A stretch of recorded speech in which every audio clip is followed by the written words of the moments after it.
Welcome to the Psychology World podcast with me, Connor Whiteley, psychology student and international best-selling psychology author of over 30 psychology books, bringing you the latest psychology news, fascinating psychology topics and more each week.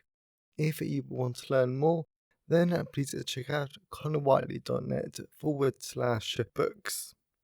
And don't forget to like and subscribe to the YouTube video or follow on your favourite podcast app. And here's the show. Hi everyone, and welcome to episode 218 of the Psychology World podcast with me, Colin Whiteley. And it is the 16th of July 2023 as I record this. And today's episode is on how does university work? So I know this sounds like quite a basic podcast episode about psychology student life, but this is actually a brand new chapter from a book that's been released this month, also called How University Works. So this book actually has quite an interesting origin story, because what happened was that last year during my psychology placement year, one of the tasks that I actually had to do was I had to write tons of blog posts for my psychology lecturer, because he's actually the owner of Active Class, like quite a good online e-learning platform. So what I've decided to do is I've decided to add some new blog posts, and I've actually converted all of them into chapters just so people can understand how university works. So in the case of any younger podcast episode listeners of listening to this, then this is definitely great for you, especially if you're thinking about doing a psychology degree or you're going to university but you aren't really sure what to expect. So there's a great podcast episode coming up, and considering I wanted to do podcast episodes, something about refugees, I think off the top of my head, and I actually wanted to do something about drug decriminalisation. I just did not have time for that this week, so this is actually a great substitute I really enjoyed.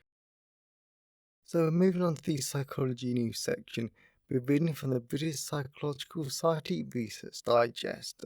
So the first one is, anorexia's underpinnings differ in autistic individuals. In the wake of increasing awareness of neurodiversity, the way in which we understand how autism interacts with mental health is evolving. Research into eating disorders in particular is beginning to grapple with the ways in which autistic people with eating disorders may diverge from patterns identified in non-autistic participants. These investigations not only have the potential to improve our understanding of eating disorders across the board, but also to identify more effective therapeutic approaches for neurodivergent patients. A new study by researchers at the University of Edinburgh and the University of West of Scotland suggests that those with ASD experience eating disorders in a distinctly different way, and show evidence of different underlying mechanisms to those found in non-autistic patients. In the recent work published in the Journal of Eating Disorders, the Scottish team explores these experiences in greater depth, looking closely at the social and sensory factors that autistic people and their parents and carers see as playing a role in their anorexia. So there are a few things there to actually unpack here. So the biggest one is that eating disorders. Research into this is absolutely critical, and any research, I don't really care how whacked out it is or how strange it is. We desperately need more research into eating disorders, especially about how the hell we actually treat them, because CBT, as you all know, I love cognitive behavioural therapy, but when it comes to eating disorders, it's not so much useless because it is the best therapy we've got.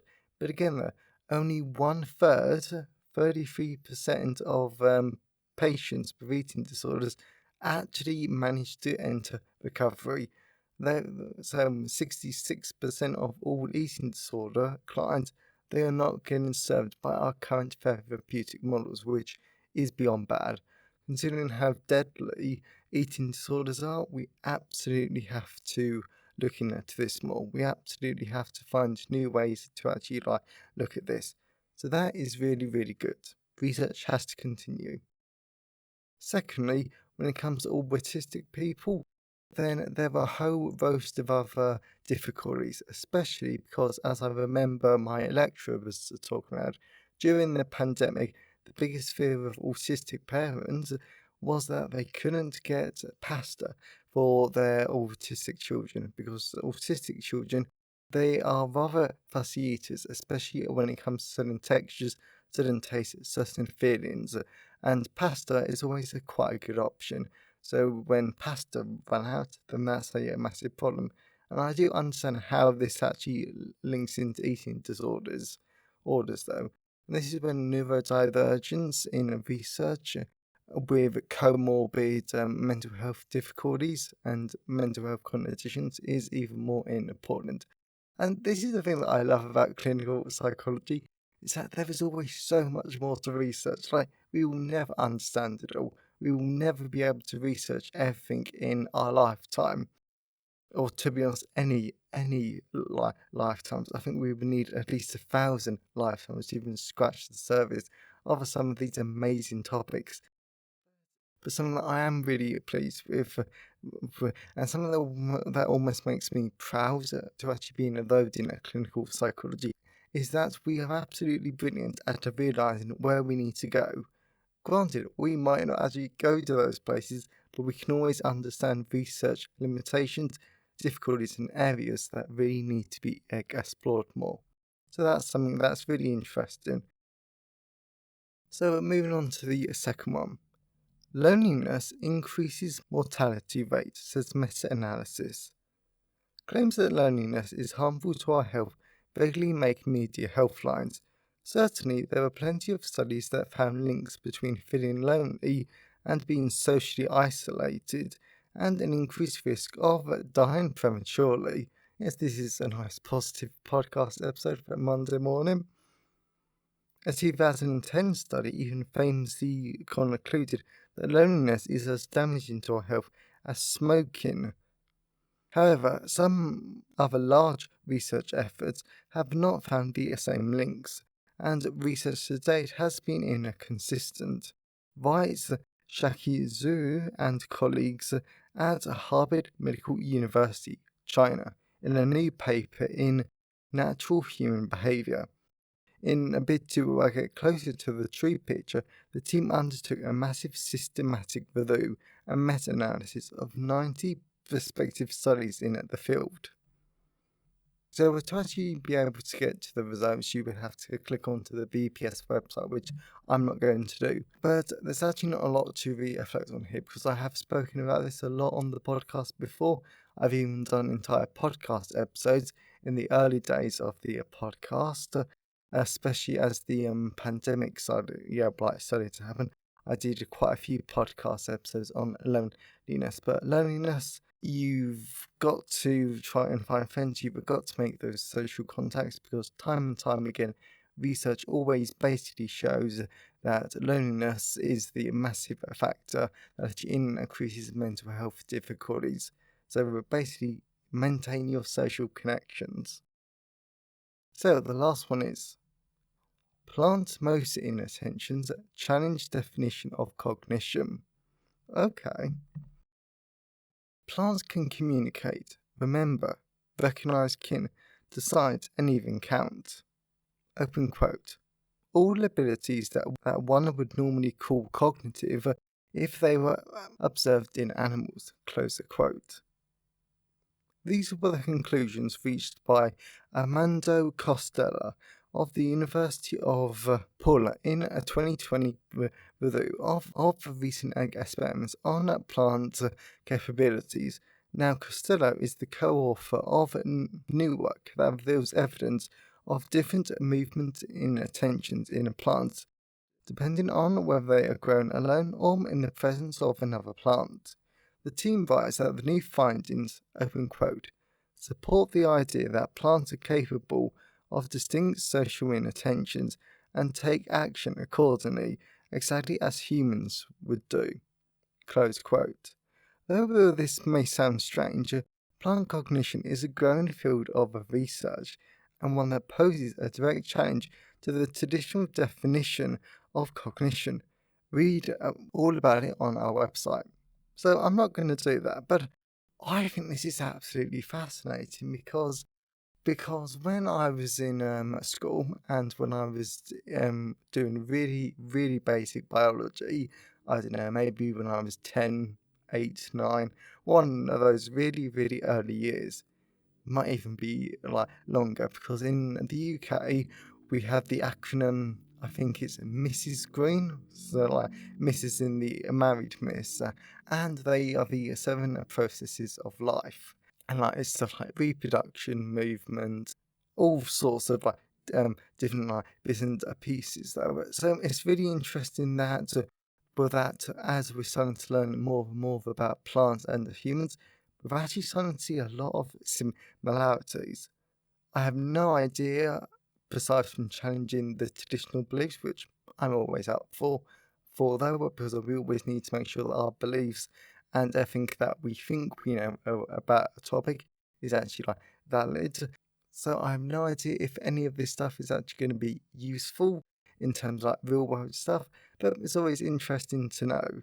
And if any of you have any ideas how this could be used practically, please let me know. I would absolutely love to know because I have absolutely no idea.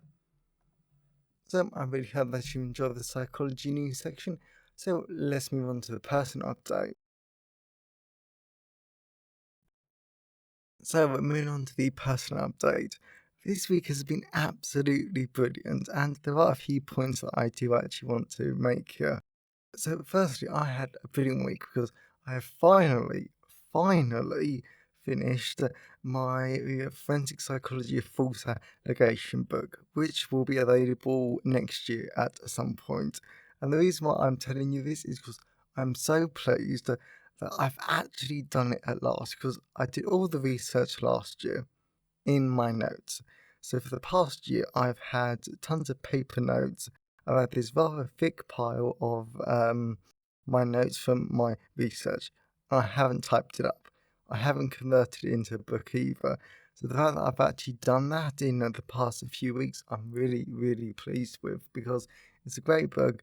It's really interesting to see why do people intentionally and but also unintentionally lie about stuff like child sexual abuse, rape, and lots of other really interesting cases, which the media and other sources do what does actually make us believe that false allegations are a lot more common than they actually are.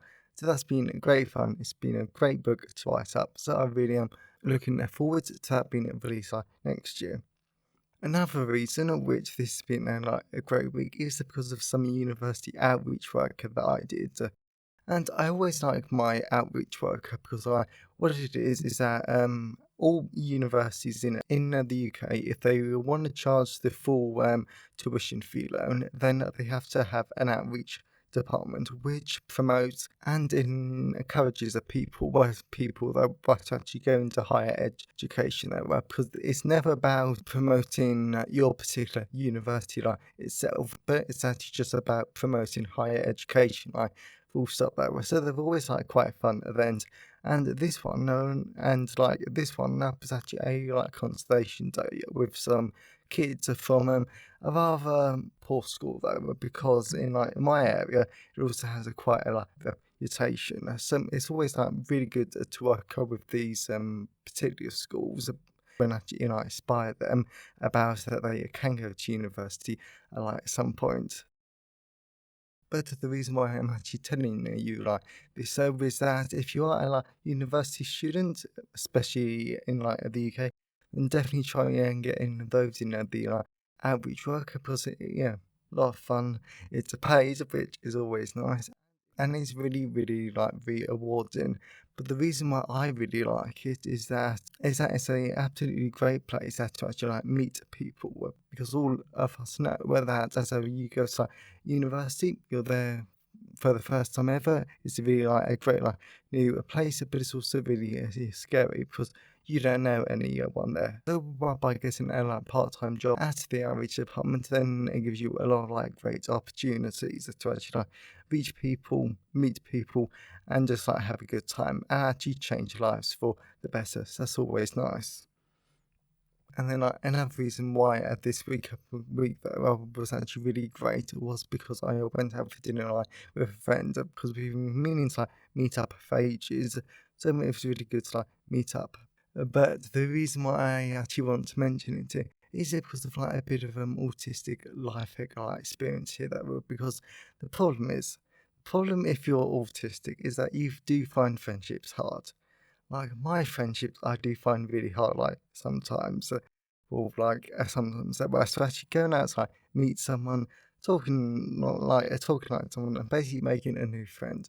That can be quite traumatic, really quite anxiety provoking, and the idea can actually terrify me. Like at times, I will be completely honest there.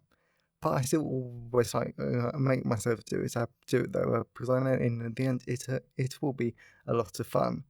But the really nice thing though about making like new friends is that they want to contact you, they want to talk to you, they want to see how like your day is. Which, as much as I love that, it does take some time of getting like used to that. But simply because I'm not like used to this, and to be honest, it's not how my friendships normally work. Though, because normally my friendships are like with my university friends, with my author friends.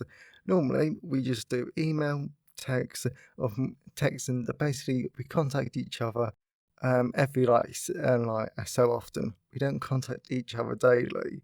So the fact that that's actually happening, it is absolutely like lovely, but it's taking some like a adjustment. So if you ever know a like autistic person, well then to try and bear that like in the mindset, right, because it does happen.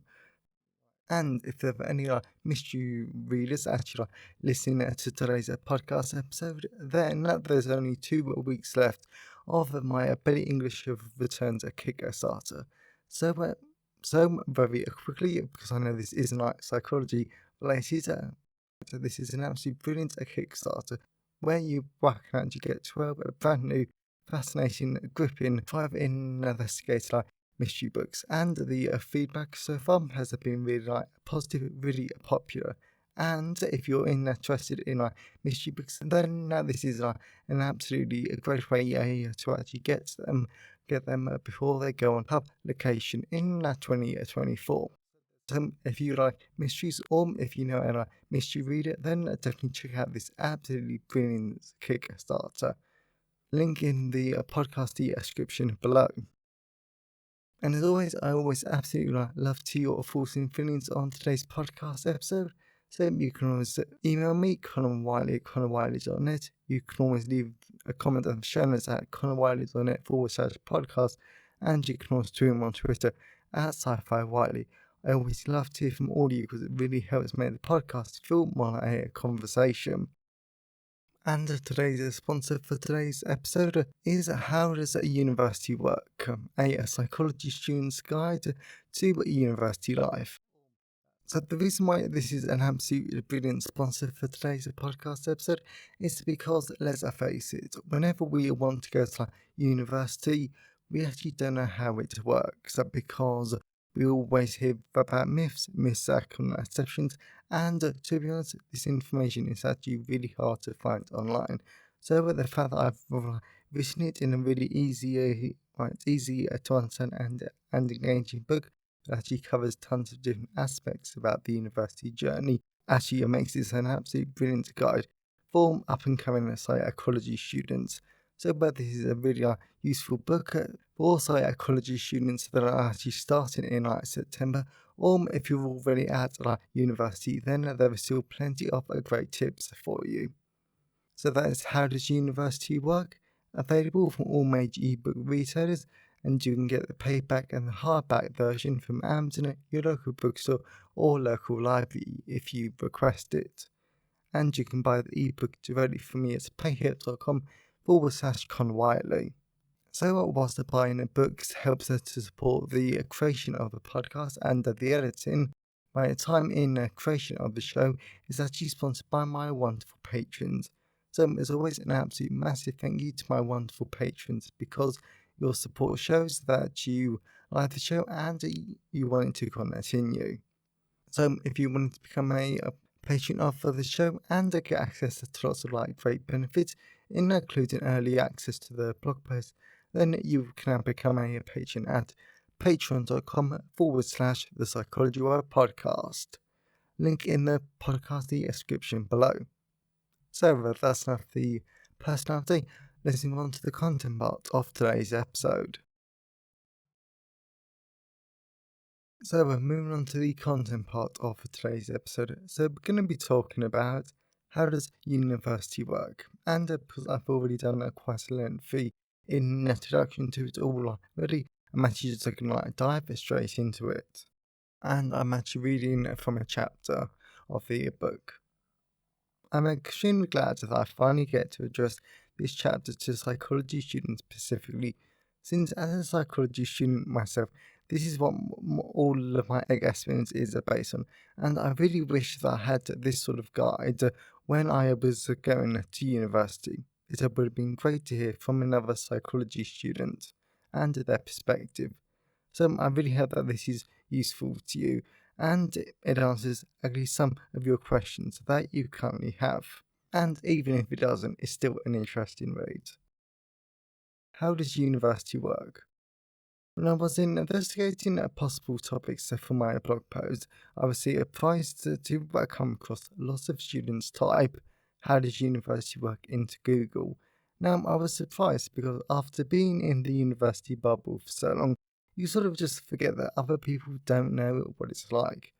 Therefore, the point of this post is to help you understand university on a larger level, and then I might explore the more niche areas and how they work in future posts.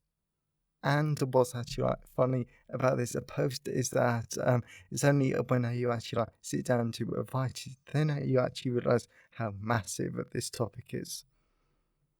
Undergraduate degree structure. For the purposes of this post, I'm completely ignoring masters and PhD degrees, because these are higher types of degrees, and I'm not sure the ins and outs of them. But that was at this point in time. I actually do have other blog posts on them now. However, an undergraduate degree is typically 3 or 4 years long, not longer, depending on the degree, and typically works in the following ways. Each year is called a stage at university for some bizarre reason. You need to get a score of 40 or above each year to move on to the next stage. Your first year doesn't count towards your degree classification. You can think of your classification as your overall grade, and the first year is both great and bad. That it doesn't count towards your final overall classification, but it's great because everyone is learning how university works, and some students have never done that degree topic before, so they're learning the topic from scratch. Bad because the first year is always a step down from your 16 to 18 education, whatever it is in your country, so it's easier, meaning students tend to do very well that year, so it's annoying that this high grade don't count towards anything for your final classification. Additionally, I need to mention that whilst getting a score of 40 each year is a pass, it isn't a good pass, and it isn't what you need to go on to a master's and other higher education programs. Consequently, what I'm saying is, don't aim for a pass mark. You might want to try aiming higher. Some other points are, a university year is broken down into 3 terms. In the UK, the August term runs from late September to mid-December. Spring term runs from January to April, and the summer term runs from May to June. But for master's students, it does actually run longer, which is why for this podcast episode, I'm only focusing on undergraduate degrees. Then a good thing about these terms is that there are month-long breaks in between each of them, so it gives you plenty of time to break, catch up on the learning, or do other things in between. like working. Going deeper. As I write this, I really feel like I'm talking way too generally, but the thing about this blog post is, unlike the others, this is really aimed at students who are thinking of going to university and are wondering how it all works. Therefore, of course, this would feel to me like I'm talking too general, but this is probably exactly what other students want. But now we're going to dive into the weeds and smaller details about how university works. So, for example, your degree year is broken up into modules, which you can think of these as topics or units. Each module is assessed, and you have optional modules. Now, modules are actually surprisingly interesting to talk about because in the UK, each academic university year, you need to have 120 credits, and believe me, you don't need to worry or even think about credits at all. In all honesty, I'm not sure what's the actual point of them. In addition, each module is given a number of credits it is worth, and they tend to be 15 credits for a module that runs for one term, either in the autumn or spring term, or 30 credits for a module that runs over both terms. For example, in my first year of university, I had 3 ran for both terms that give me 90 credits, and I had a composed for 15 credit module, and then I had 15 credits left over. Leading me on to another aspect of the modules. Some of your modules will be compulsory, and this depends on your degree. For example, if your degree topic has to be accredited, also known as approved by a professional body like psychology does, then you will probably find that you have a lot of compulsory modules, so your degree can be accredited. Other modules will be optional.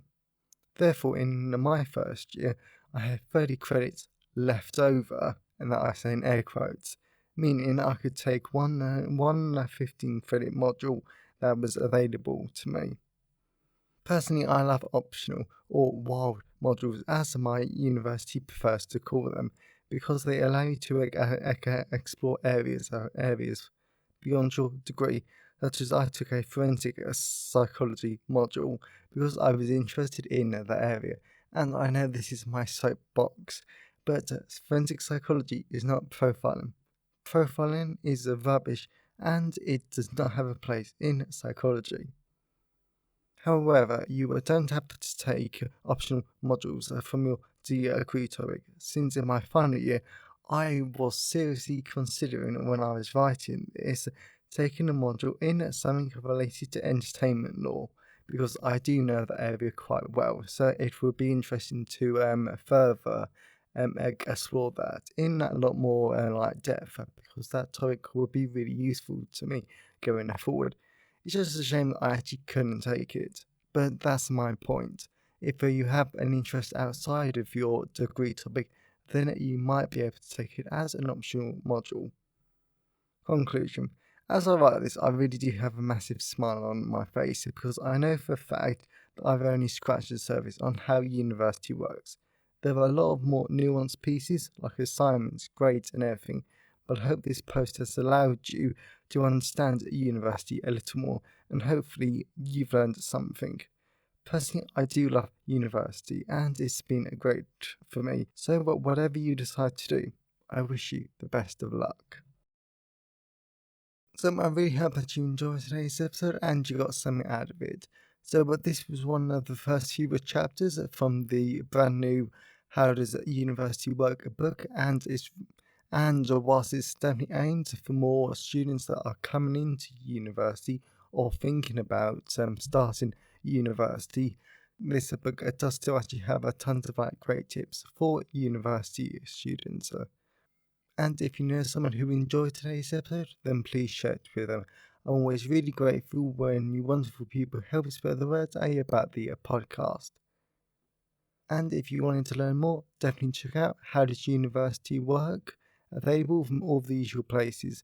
And if you wanted to support the podcast on a monthly basis, then you can now become a patron of the show at patreon.com/the Psychology Word Podcast.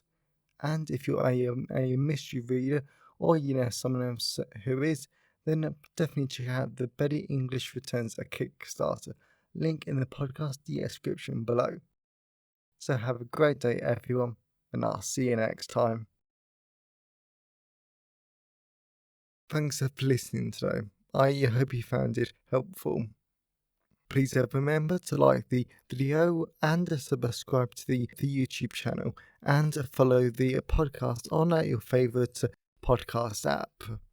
And if you wanted to learn more, then please check out the backlist of the podcast episodes or my books at conwhiteley.net. So have a great day and I'll see you next time.